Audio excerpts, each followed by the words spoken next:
Good evening, everyone, and welcome to tonight's meeting of the Education Joint Committee.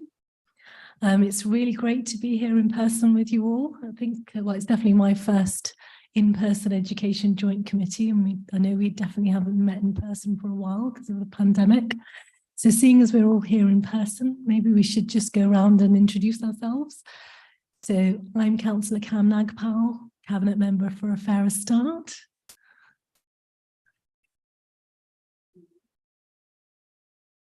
My name is Jack Roberts. I'm the Democratic Services Officer at this meeting. I'm Mandy Hudson. I'm with the National Education Union, and also I work at the Ellen Wilkinson School. I'm Matt Milovanovic. I'm with the NEU and I'm a maths teacher at Norfolk High School. Stephen Sims, Ealing NEU and National Executive for Outer London. Councillor Greg Stafford, Hanger Hill Ward. I'm Mark Nelson, Head of Schools HR. Tamara Quinn, Assistant Director for Schools Planning and Resources. Good evening, I'm Councillor Grace Quantzer, Walpole Ward. Thank you. And on the screen, we'll start with you, Julie, and we'll work our way around. Yeah, Julie Lewis, Director for Learning Standards and School Partnerships. Callum Anderson, South Acton Ward. Councillor Sharma from Perivale Ward. Thank you.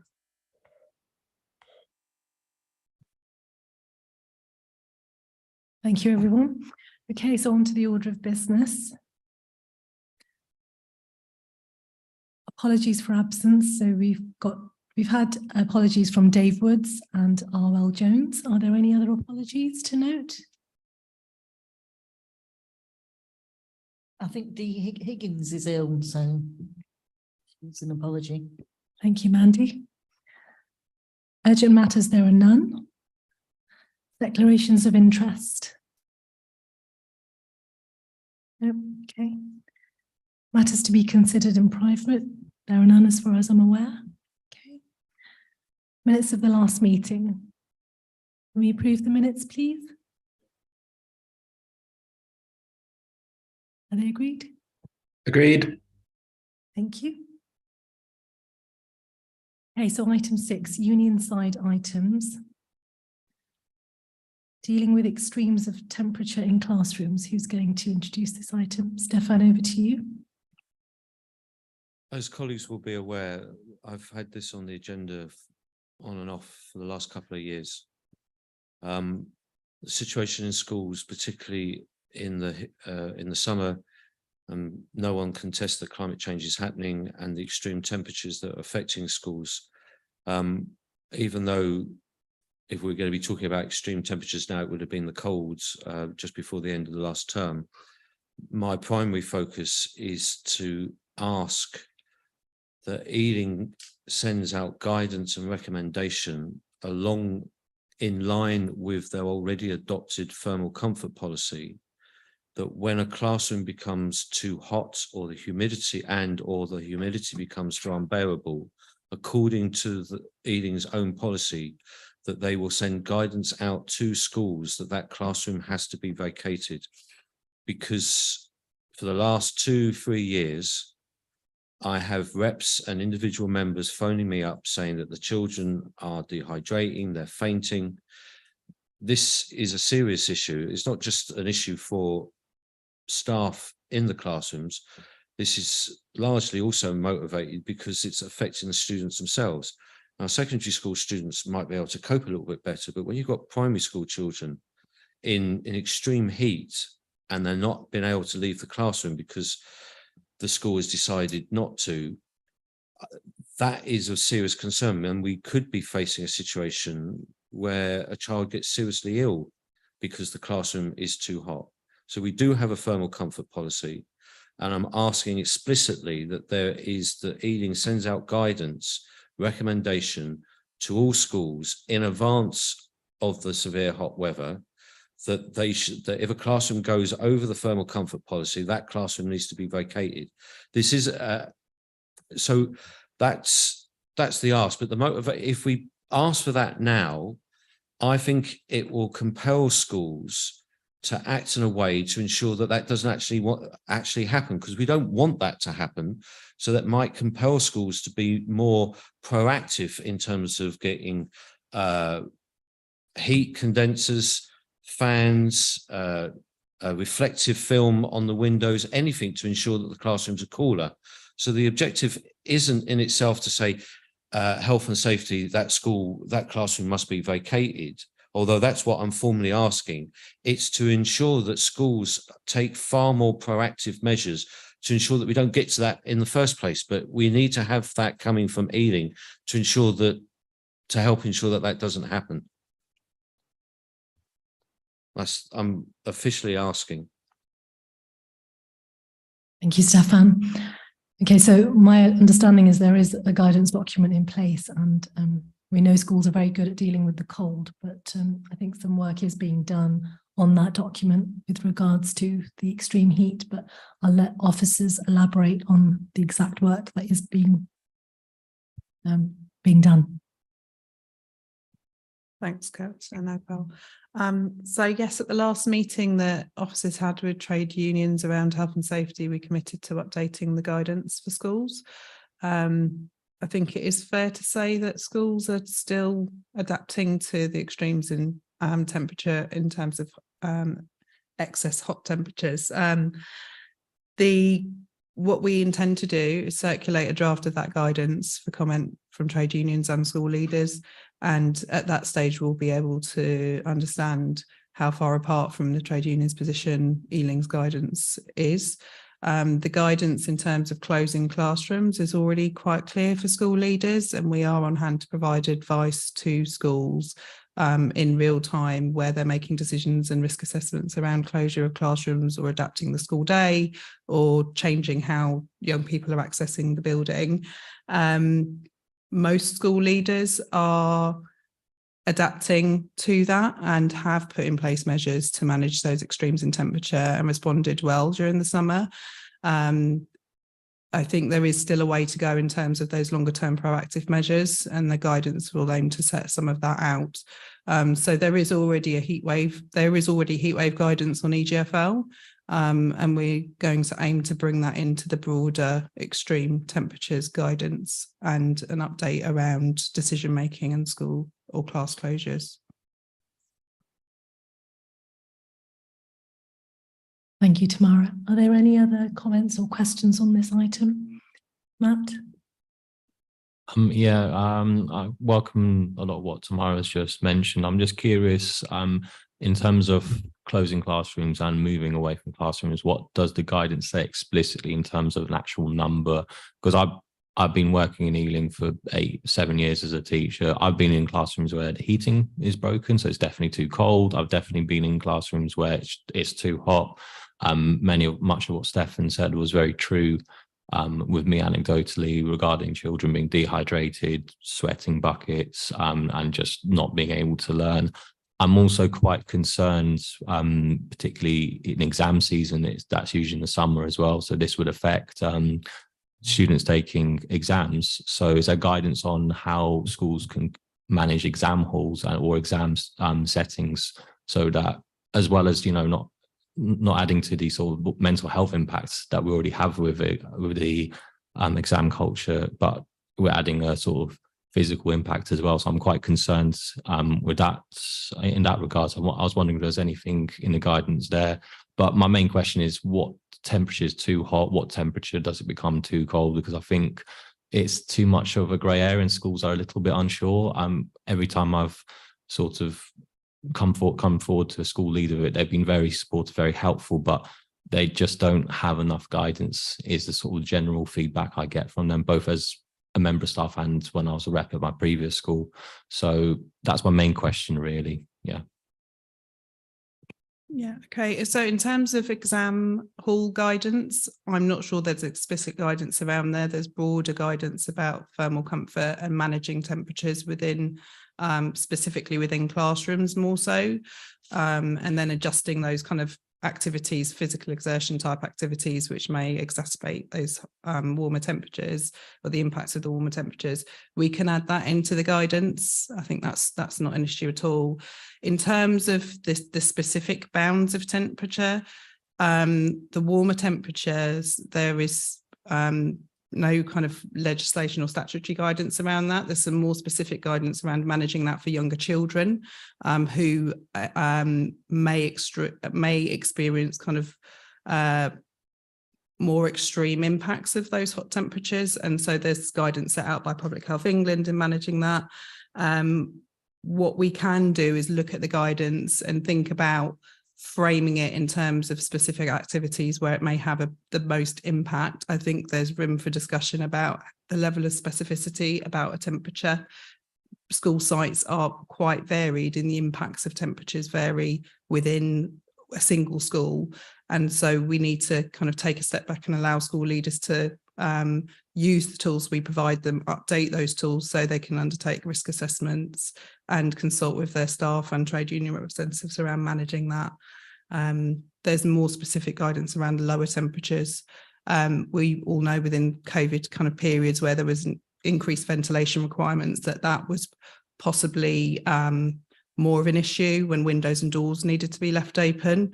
And you know, there's a limitation to the level of impact kind of heaters and additional layers can have, but we're moving away from that now, so that tends to be less of an issue. But if there are specific concerns at specific schools, it's really important that that's fed back to us real time so we can support those school leaders where we think there may be a gap in kind of understanding or application of that guidance. Thank you. I can't see any other. Councillor Stafford. Thank you. Just a few questions, really. One, I suppose we've talked about extremes of temperature, but actually, even at the extreme last year, only 2 days last year were in the red warning. And let's be frank, they're extreme for England, Wales, Scotland, Northern Ireland, but they're not extreme necessarily for countries around the world who educate in these temperatures. So it's not impossible to educate in these temperatures. So I'd be interested to know, I know they said there's no legislation, but from the union side, what is the upper temperature of a classroom that you feel the need for this vacation to happen? The second question is, when you say vacate, what do you mean by that? Do you mean transfer to another classroom that's cooler, go outside, stop lessons altogether, a combination of any or all three? And then I suppose the final question is, given that there's no upper temperature in the current legislation, if I've understood, I'm struggling to understand what the guidance that the union side is wanting Ealing to produce. It seems to me that if a classroom is really, really hot, then the teacher should say, take your jumpers off, open the windows, and if it's, you know, I just don't understand what the guidance would say above and beyond what a normal, sensible person would respond to. And I know, you know, teachers are normal, sensible people, and so are head teachers. So I think I'm just failing to understand what would be in the guidance that would be above and beyond normal, sensible advice that any reasonable person would take.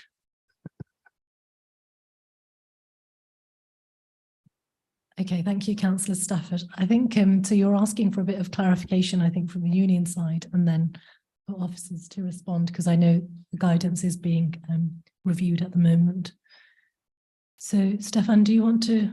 Okay, Mandy, over to you. Yeah, I mean, in terms of the NEU guidance around temperature, we're looking at 26 degrees as a temperature where it becomes sort of basically unable to teach in.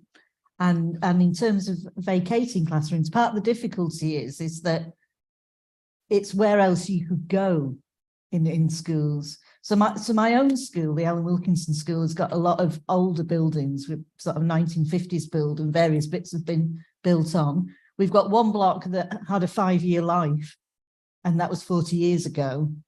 And that is like a greenhouse in summer and like an igloo in the winter. So so we managed to record 46 degrees in one of those classrooms in that particular block. And that's not a healthy temperature to be trying to operate in. I mean, there's only so much you can do is saying open the windows and take your jumpers off, because half the problem is the actual some of the buildings themselves in some of our schools. So I think, yes, in theory, it's a common sense approach. And thankfully, you know, head teachers in Ealing take that common sense approach, but it's that with climate change as it is, we are having to plan. You sort of say, well, other places in the world manage to operate at higher temperatures, but many of those countries have air conditioning and all sorts of things that UK schools were never built with to that extent. So I think it's that broader issue of planning for the future as well that I think we're looking at. Thanks. Yeah, just to come back on some of the points. Obviously, I echo a lot of what Mandy says. In terms of the taking off your jumpers and open the windows, I've actually suggested that to some of my pupils this week who felt too hot in my room. So if it's happening in January, obviously we're doing it in July, and it doesn't really have much of a difference. Just going back to my earlier question, I welcome a lot of what was said in terms of including exam settings in the guidance. But what I was asking for was a numerical temperature in a classroom, because if I'm teaching in a room that's 30 degrees plus Celsius, and I have done, that's too hot. There's never a situation where that isn't too hot, both for myself and particularly for the children. So what would help me as a teacher, and what would help any school leader I've worked with, is guidance saying if it gets to 29 degrees Celsius or whichever, or 26 as the union says, you cannot teach in this room, it must be relocated. There's also situations where where two identical rooms might be different, because if one is facing away from the sun all day, that would be much better. So it could be a case of, right, we're going to just go across the room, across the corridor. There might be cases where, yeah, we'll need to go to a different block or a different, or outside even. But particularly in the case where we think about the days where we did go into a red warning, actually schools feeling confidence in saying, right, based on this guidance, we are going to close. This is not safe for our staff and our pupils. I feel like school leaders didn't have that confidence to ensure our safety. And I appreciate the guidance is a work in progress, but I do think everything that we've discussed here just wouldn't be substantial without a clear, defined temperature where it is too hot to work inside. And I do appreciate there isn't legislation on it, but can I open the floor to say, well, unions and the council can negotiate one? We can speak to our members. You can make suggestions yourself. Let's actually nail on a temperature and put in a guidance. I think we can do that. That's my question. Stefan. To come back to some of the questions. Well, first of all, some of the schools don't have windows to open, and they can't open the windows because there's an internal ventilation system, and obviously, when it's got too hot, the children don't even turn up to school in jumpers. But that doesn't mean that they're not suffering, and they're not suffering from dehydration. And it's not as if many parents are happy with this situation. And I can say that because many of my members are also parents as well as teachers, and their children go to schools in Ealing, and they're reporting back in terms of just how hot it was and how it's affected their son or daughter. So this is quite widespread. It is, when we're saying it's got too hot, the jumpers and ties have been off for weeks before it got to there. It isn't just the 2 red days. There's other days. So as Matt said, if you've got a classroom that is south-facing, you might have a greenhouse. You know how that works. The thing about other countries, the difference, one is what Mandy said, that many other countries where it is much, much hotter have air conditioning. But it isn't just the heat, because you can have a class.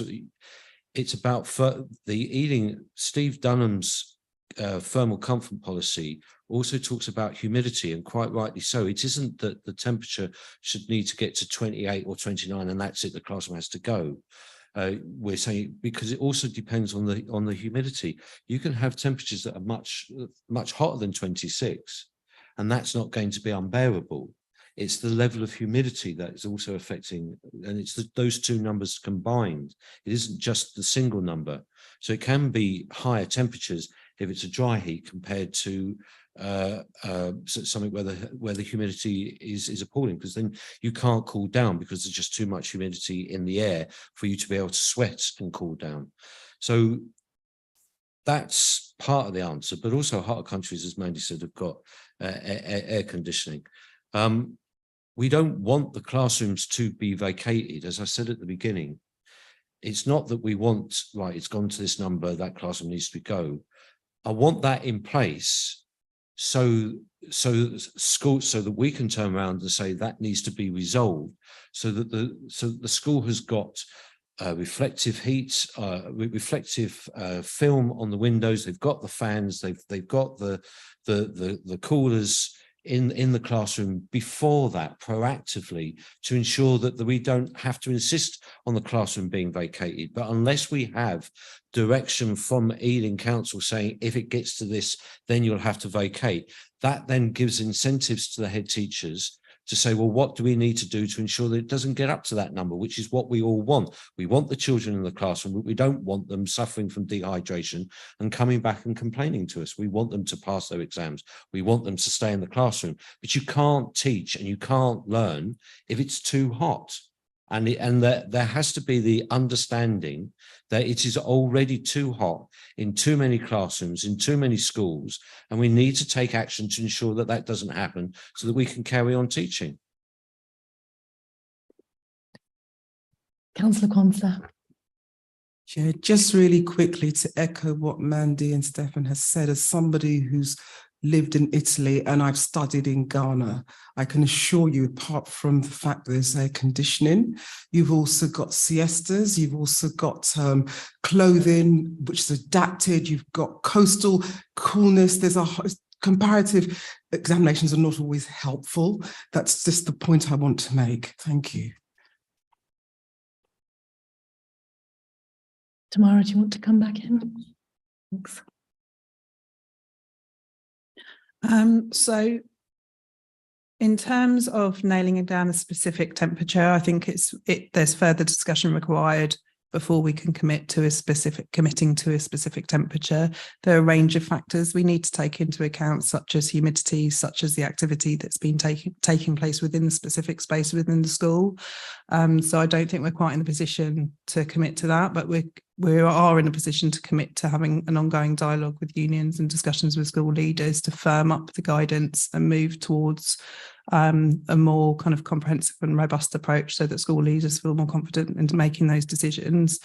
There are, as union members will likely be aware, additional grants that have been allocated to schools for emissions, climate efficiency, etc., and exactly the types of adaptations that we're talking about in terms of managing extremes of heat and cold in classrooms are the types of adaptations which also meet the kind of energy efficiency type requirements. And so that's additional guidance that we're working on with school leaders to understand how they're applying those grants, how they're prioritising the works within the schools, and also with the condition works with the council when we're replacing windows and various other things. That type of kind of thermal comfort and emissions are priorities within that the planned work. So the condition work of the council is more linked to kind of, issues with accommodation that may close the schools. There are a range of works that are within a school's gift and within funding available to schools. And so it's important that school leaders understand how they might prioritise that funding going forward to address these issues. Thank you, Tamara. Any other questions or comments, Matt? I promise this is quick. Just to follow on what Tamara said, with schools relocating to a new school building where there's a new build, is there guidance with that? And if not, will there be, just to support them? If I know my school's going to have a new building in 3 years, will they be told you got to have this type of window, you got to have ABC to ensure that temperatures remain low? Because I think this is a good opportunity, because I think many schools will be building at least a part of a new building. So I'm just wondering if there was any discussions or thought process behind that.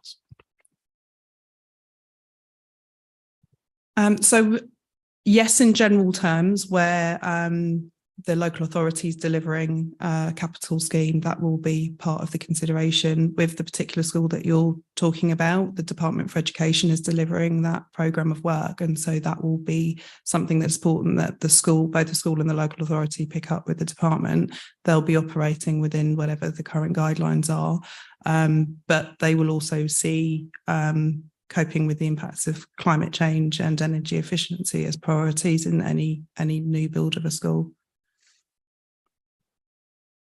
Thank you. I can't see any other hands up. So yeah, I think it's still a work in progress. The guidance is being updated, and there will be, I think there are other meetings where this will come up, and I'm sure we'll find some guidance on temperature and maybe a range or whatever it might be. But I think it's an ongoing conversation, and we probably will get there. But it's been helpful having this discussion, I think. Okay. On to item 7, workload. Who's going to speak to this item? Stefan, over to you. It's important, but it's been raised here before, but there has been some developments.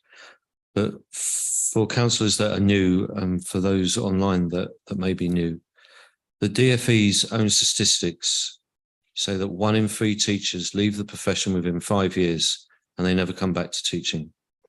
For the first time ever, the DfE have said that they have missed their target for recruiting new teachers into the primary sector.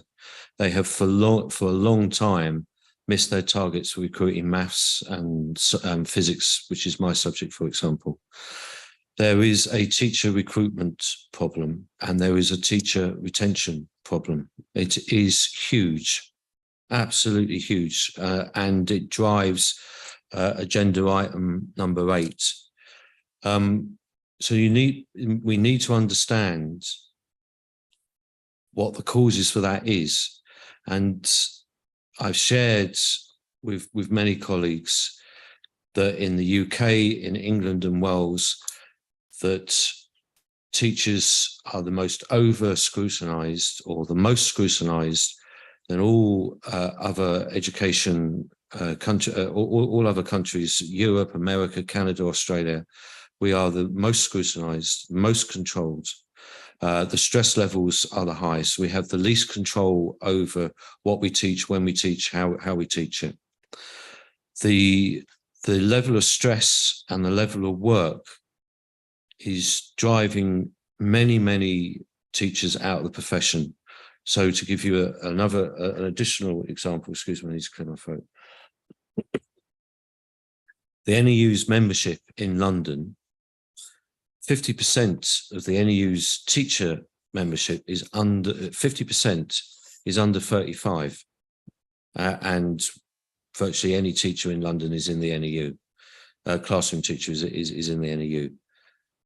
So teachers with my type of hair colour are very few and far between.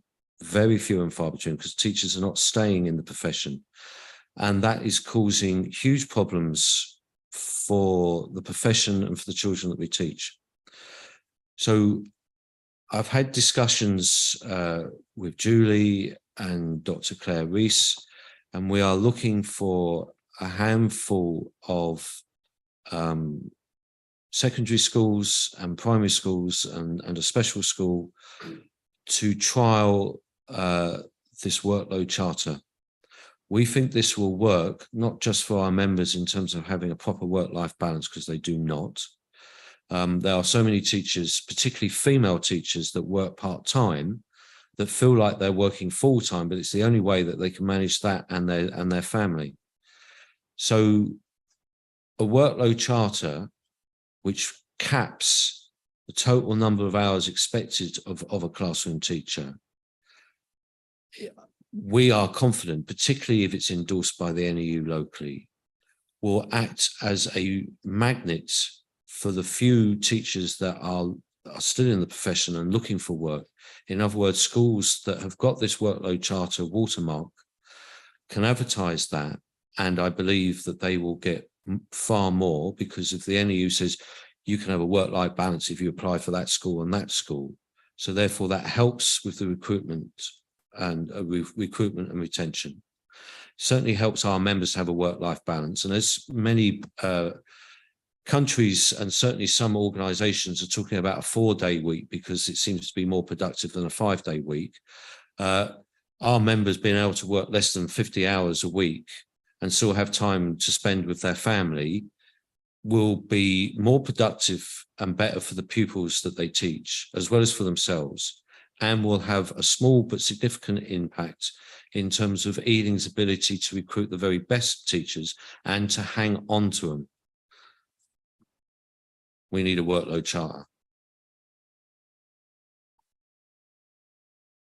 Okay, thank you, Stefan. I have them, and we've discussed this in previous meetings. And I mean, I've been through the survey results that you sent over, but I was hoping for a bit more analysis, because we've discussed this in previous meetings. You know, between primary, secondary, special, maybe if certain schools, if there are certain results coming from certain schools, then we can maybe look to work with those schools. And we haven't really received anything with that sort of analysis. That's absolutely correct. I've been rather preoccupied with a national ballot, but we are looking for, if I get the time, and that depends on the amount of time that I've got, which is less than it used to be 4 or 6 years ago. But I am looking to approach a number of teachers and say, will you be part of it, to set it up as soon as possible. It's just time is holding me back. So I've had discussions with Julian, I've had discussions with Claire. I now need to approach a number of head teachers to say, are they interested in trialing it? I'm hopeful for a positive response from some, and then I'll be able to say something more about that. I just don't want this falling off the agenda, because it is the #1 agenda item. Even if you've heard it before, forgive me, Cam, but you're going to keep hearing it.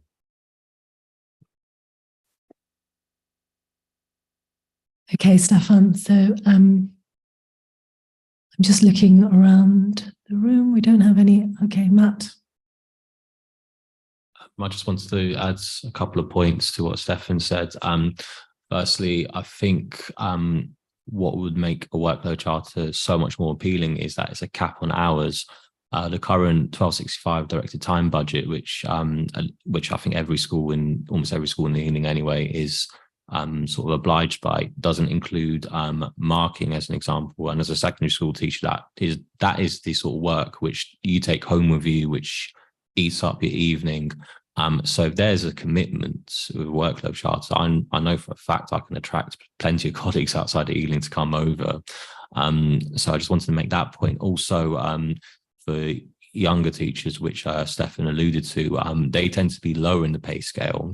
I mean, I'm not going to go too much into pay because that is an agenda item coming up, but in terms of pay per hour, it's much lower than older colleagues. Actually, even though annually a teacher's salary might be sort of deemed quote unquote decent, actually per hour it is certainly well below living wage in London. So that is another reason why teachers could look to move away, because the work they do and what they get paid for it isn't actually, they judge it as not worthwhile. So I think that's another reason to just certainly implement it. And with regards to the survey, I mean, the overarching theme's obvious: teachers are overworked, and they think they do too much work.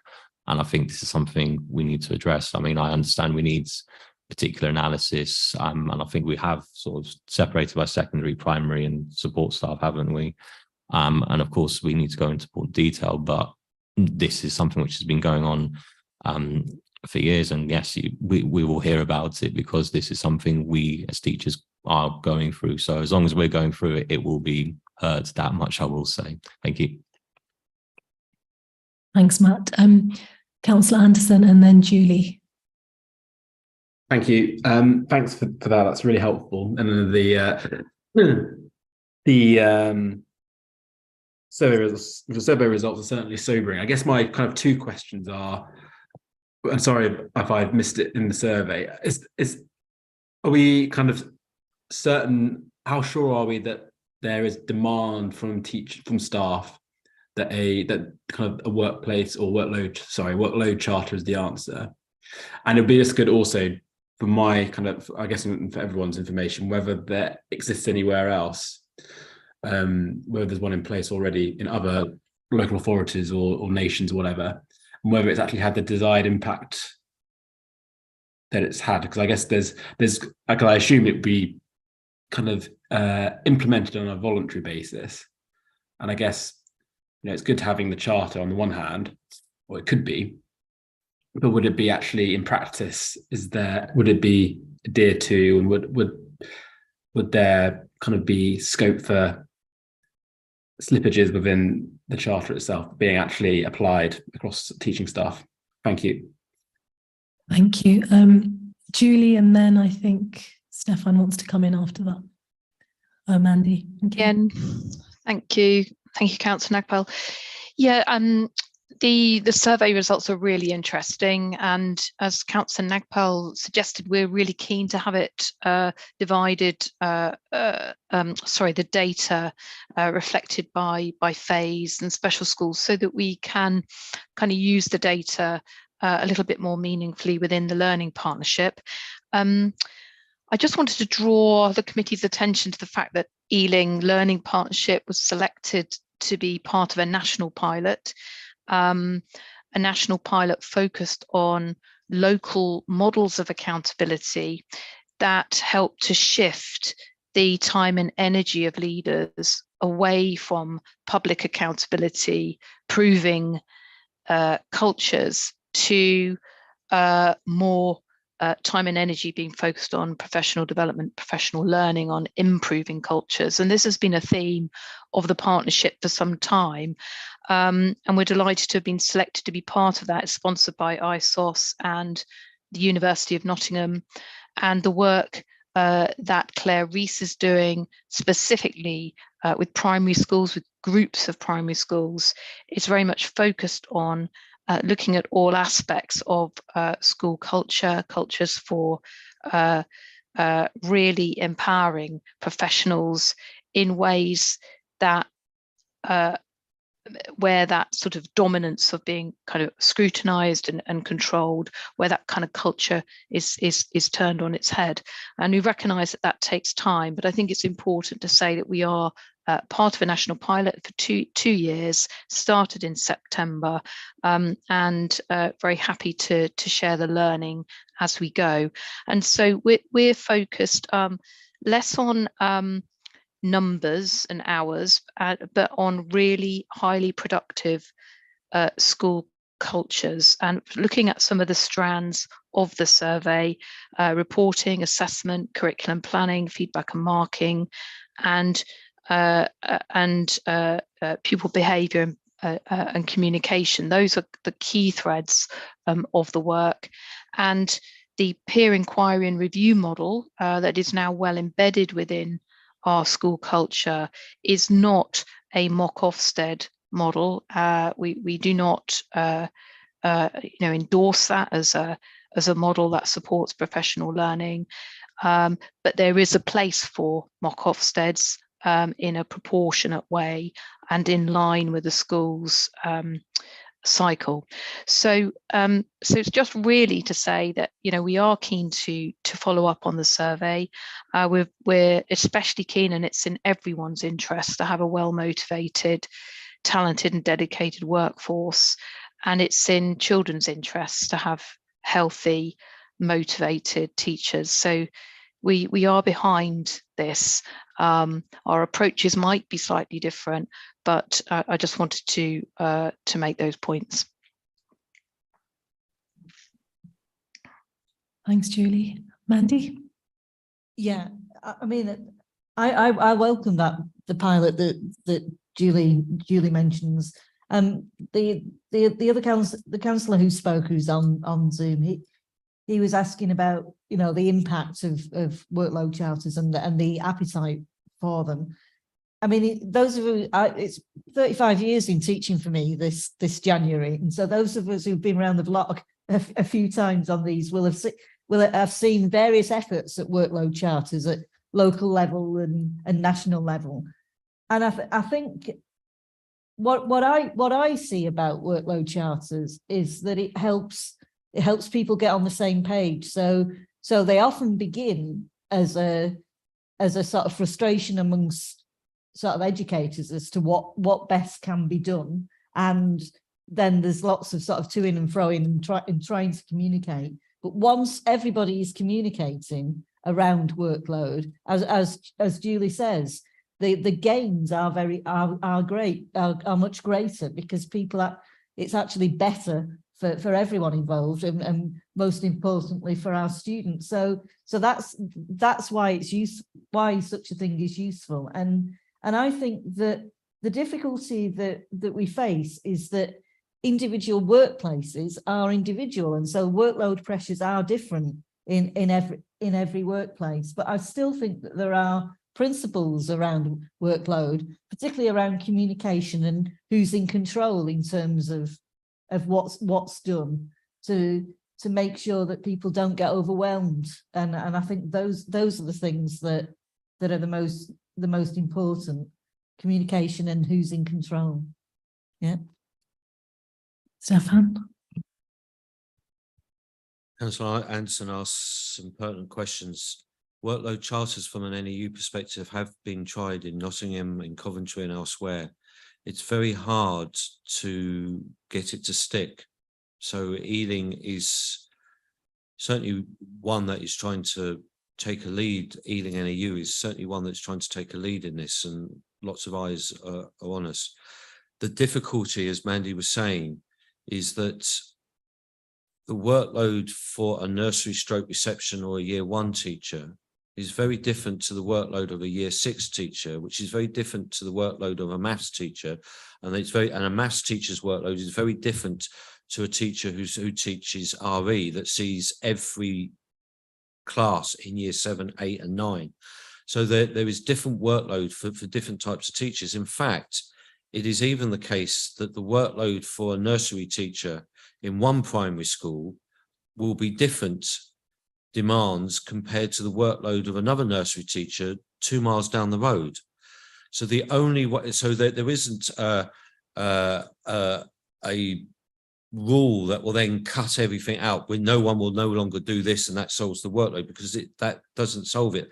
That's why it's quite an ephemeral problem, which is why it's taking me quite a bit of time to find the time to make this work, or to get this to start to work. The only way in which it can work is through discussions between the school's management team and staff in terms of what work is being asked of them that isn't effective, and because there may be a difference between what staff think is an important thing that they need to do, and there may be things that staff saying, we don't think this is benefit to the kids, to the pupils that we're teaching, but management do, in which case then there's quite a fruitful and productive conversation to have out of that. So there needs to be discussions in each school, and it doesn't have to be an NEU group, but it's going to be largely going to be NEU groups, between an NEU group in the school and SLT, in terms of, well, what can we chop? What can be reduced that doesn't impact on children's learning, but still actually gets everyone on average below 50 hours. And that's quite a difficult thing to set up. So the next step is to ensure that to find 10% of Ealing schools approximately that will trial a pilot, see how that works, and then spread that the academic year after the one coming. I hope that answers your question. If it doesn't, please come back to me, Councillor.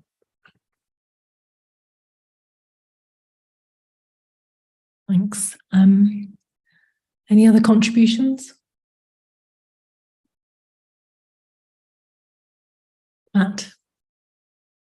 Yeah, I just wanted to mention something just as a maths teacher. There has been a recent announcement about mathematics education in this country. And sort of my reaction was very similar to others. I'm sort of a sense of, oh, this sounds nice, but who's going to do it? Because there is a shortage of maths teachers. So assuming this sort of goes ahead, that means my personal workload as a maths teacher will be affected. And in terms of, if I was working in a school and a local authority where there was a workload charter and where my union representatives were negotiating with my management, I'll be more confident sort of going forward and staying in education. So I think that's just one of many examples where the education is a changing landscape, and just knowing there is that communication, that dialogue, which various people in the room and on Zoom have mentioned, if that's taking place, that will sort of give more confidence to our colleagues in terms of the future and sort of future-proofing their careers. So I just wanted to point that out as a note rather than any sort of question. Okay, thank you. Any other contributions? Okay, well, I think this item, we'll probably see it again and again, and I think it would be helpful if we could have a bit more analysis, Stefan, if we're going to have it again on the agenda, as we discussed earlier. And I know you said you've been busy and you haven't been able to do that, but I think if we are going to have the discussion again, so that would be really helpful. Okay. If there's no other contributions, we'll move on to item 8, which is the national pay ballot. Stefan? Doesn't need a discussion, it's just keeping you in the loop if you're interested. So the ballot has closed for the NSUWT. The ballot will close for the NHT on Wednesday. It's historic and unprecedented that the Primary Head Teachers Union is even balloting for strike action. The ASCL are balloting, have done an indicative ballot. That's the Secondary Heads Teachers Union. 7 out of 10 secondary head teachers voted for strike action. That's phenomenal. That's absolutely phenomenal. And shows the depth of crisis within the education system, particularly funding from a head teacher's point of view. The NEU ballot closes Friday the 13th. We have internal indications, but obviously we don't know what the actual ballot is, but we do have very sophisticated systems in comparison to other trade unions where members and reps can report. If a member tells the rep or tells me directly or tells HQ directly, yes, I have posted, we have logged all of that. So there have been ways and means. So I've been asking our members, have you voted? Have you posted? And if they reply back to us, yes, we have, then we stop talking to them because we know because they've told us. So on those sort of numbers, I can say that so our internal calculations indicate that we appear to be likely to be on strike or meet the anti-trade union thresholds for teachers.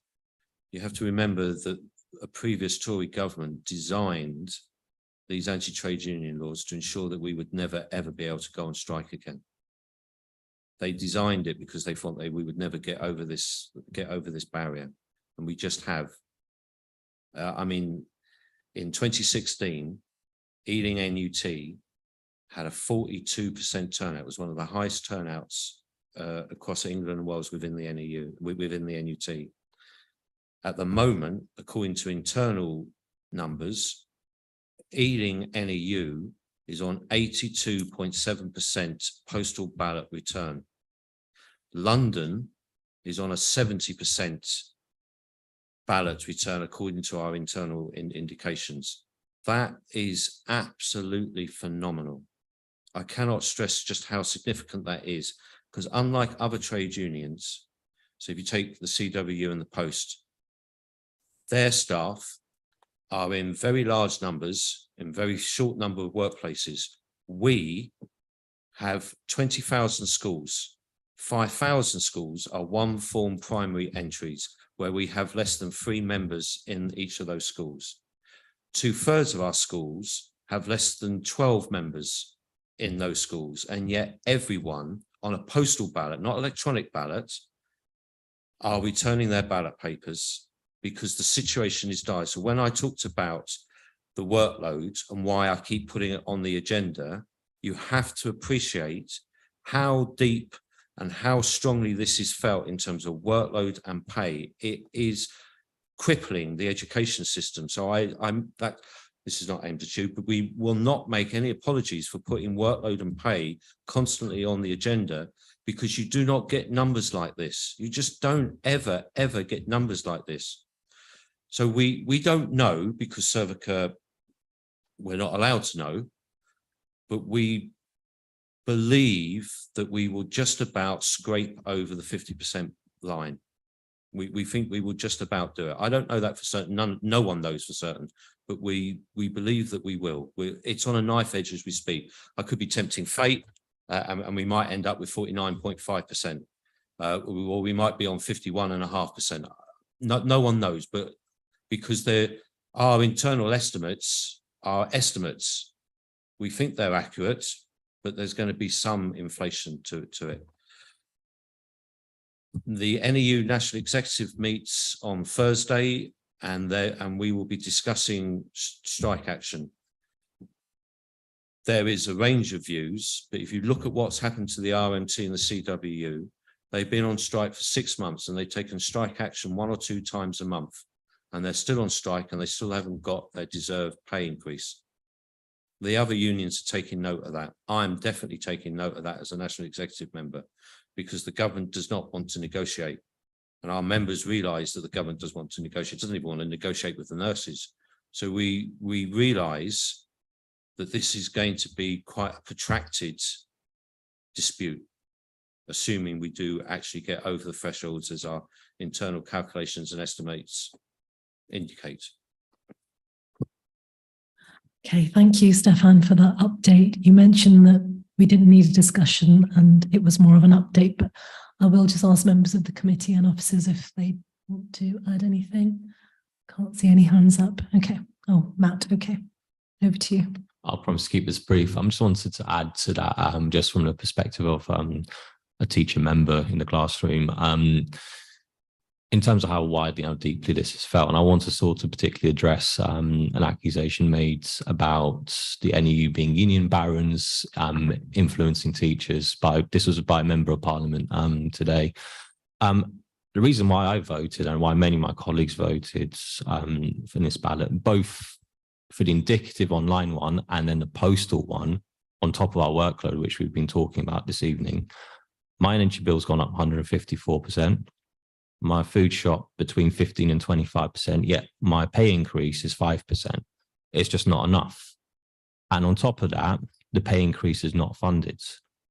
So given that we've got a cost of living crisis, energy bills are really high in schools, we're also striking for funding. It's simply not enough. And in terms of the disruption it will cause for our pupils, and there's something that is in the forefront of our minds, actually, if we don't strike for this funding, the damage long-term will be worse. We feel compelled to take this action as members. I mean, whether we make the threshold or not, at the very least, you've got over 120,000 teachers in Ealing voting postally for strike action. I mean, if you told me at the start of 2022, this would happen, I would have laughed you out of the room. But given everything I've just mentioned, actually, it's not a surprise anymore. And this is something that's definitely felt even more so in Ealing, because I know I can't disclose a percentage, can I, Stefan? But I can tell you it's a lot higher than the national average.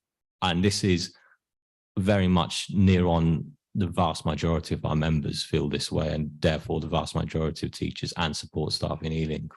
So I just wanted to make that point, actually, how profound this is. And certainly as a classroom teacher, I'll be supporting strike action beyond this term as well, because I think we'll need it if we don't get what we need, because what we have now is not enough. And I'm not optimistic we'll get a reasonable and fair pay offer from the government anytime soon, particularly, as Stefan said, based on the sort of negotiations and talks taking place with other unions. So I just wanted to make that point as a classroom teacher. Okay, thank you, Matt. Okay, all right, we'll move on to the council side items now. So item 9, which is a verbal human resources update. Mark? Thank you, Chair. So I wanted to alert the committee to two policy documents that we've sent out to schools that I think this committee has discussed before. One is last October, we sent a model policy on domestic abuse to schools. We sent it to those schools that buy into the HR service. We discussed this policy several times at our HR steering group. And so you know, the HR steering group is made up of HR officers, schools HR officers, and representative head teachers from those schools that buy into our service. We've got about 8 or 9 heads on the group, so it's quite representative, and it's very good for us that they give up their time to talk to us frequently on issues like this.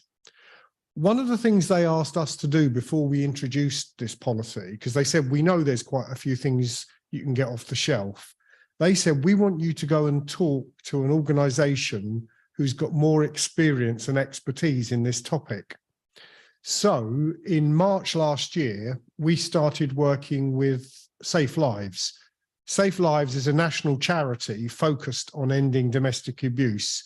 And we asked them to look at our policy and to provide us with comments, feedback, and we met with them on a couple of occasions. So with their input, we changed the structure and some of the content of the policy. And you or colleagues will have had copies of that policy, so they'll see what it now looks like. Safe Lives also referred to training that they could offer at a cost, of course, but they offer, if schools wanted training, they could offer that. We also consulted with the local teacher and support staff trade unions on the document, both in its early stages and once we'd changed the document after the involvement of Safe Lives. So what we've said to schools is it's an individual decision for you to decide if you wish to adopt the document. And we've told them how to do that, the processes they'd need to go through. We've also recognised, because it's a new document, there may be some teething issues, probably some concerns, some learning for us all. So it's something that we will hope, if I'm honest, that schools will rarely or never use, because you don't want to be dealing with staff who are dealing themselves with domestic abuse issues. But whilst we hope there's not a need to use it, we recognise that it's helpful to have it there when schools find themselves in a position of having to support staff who is a victim of domestic abuse. And we've said to schools, if they want us to arrange a briefing session or talk to us individually about implementing the policy, we're more than happy to do that. And we'll keep it under review. We'll ask the steering group and also schools to see how many of them have actually adopted it. Because it's so new out, it's only a couple of months out, we don't have intelligence yet about how many schools have adopted this policy. That's it from me. I don't know if there's any questions or... Any questions or contributions? Stefan? No, but not really a question. Thank you for doing it. We obviously had involvement in it. I think it's probably a good thing. May come back to you later on it, but welcome the policy.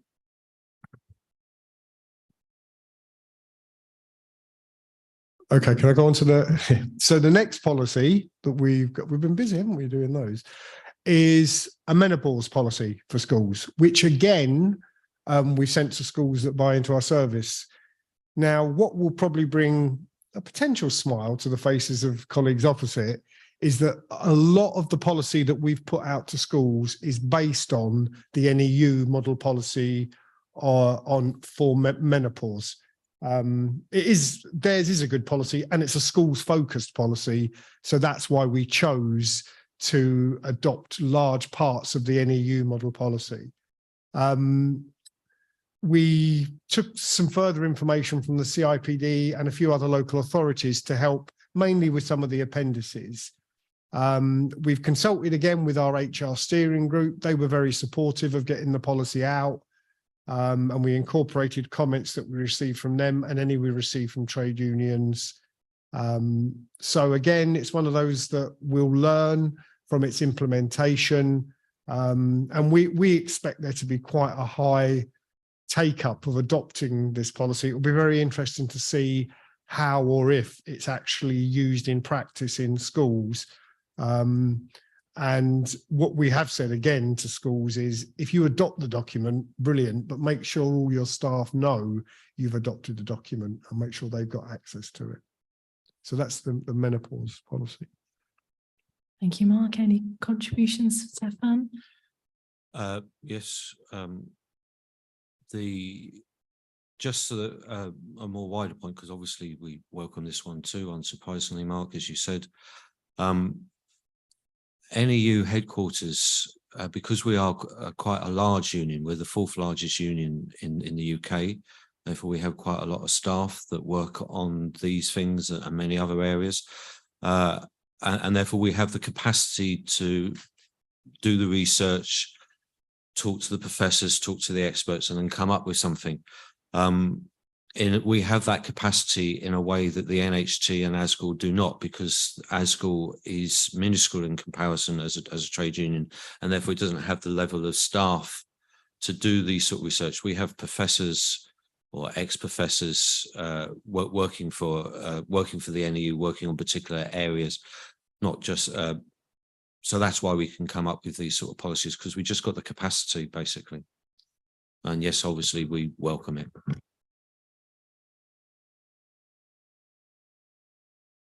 Councillor Quansah. Thank you, Chair. I welcome both policies, and with the menopause policy, I'm just interested to know whether there's any kind of like, I suppose, interest on cultural specificity, because it's such a big area, and I just know that there will be different impacts, and whether that's been considered, you know, in terms of where you're from, how culture might impact on that. Has anyone got anything to say on that? Thank you, Mark. No, thank you for the comment. No, I don't think the policy actually does have that area covered. But rather, as Stefan was nodding, I was thinking to myself, actually, that's a very good idea. And it's something that we could look in terms of early development of the policy. Because as we introduce these, can I call them more modern policies? As we introduce those, there's a lot of learning goes on, and we find out a lot from people inputting and giving us ideas and thoughts. So that's very helpful, and I've already made a note of it, and I'll look into that. Thank you. Thank you. Stefan. If we can catch contact details, because I'd love if you would then contact me and I'll pass that on to HQ. Because when you were saying it, I was going, yeah, that's a good point. So please do, I'll give you my email and mobile number, and then please do send stuff our way, and I'll forward it up and try and keep you in the loop. My question is informed by the fact that I have an interest in anthropology. So it's very important, you know, to consider.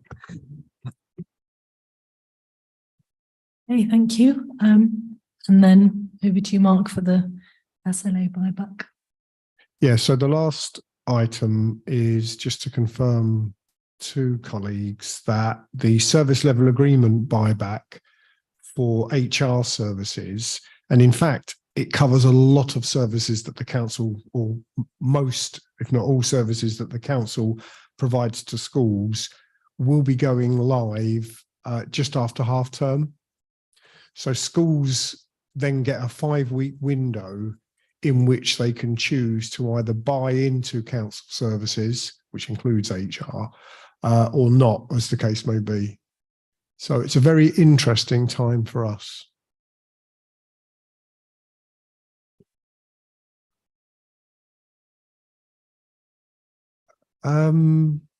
Ish.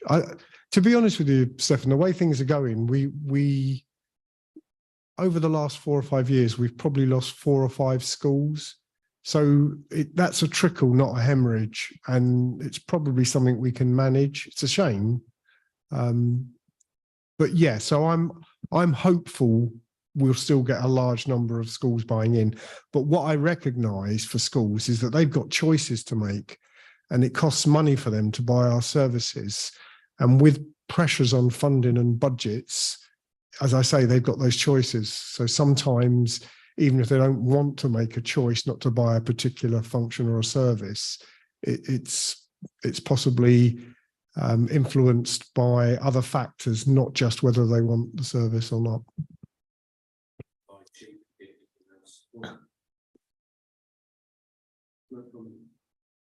Any other comments or contributions, questions? Nope. Okay, thank you, Mark, for those updates.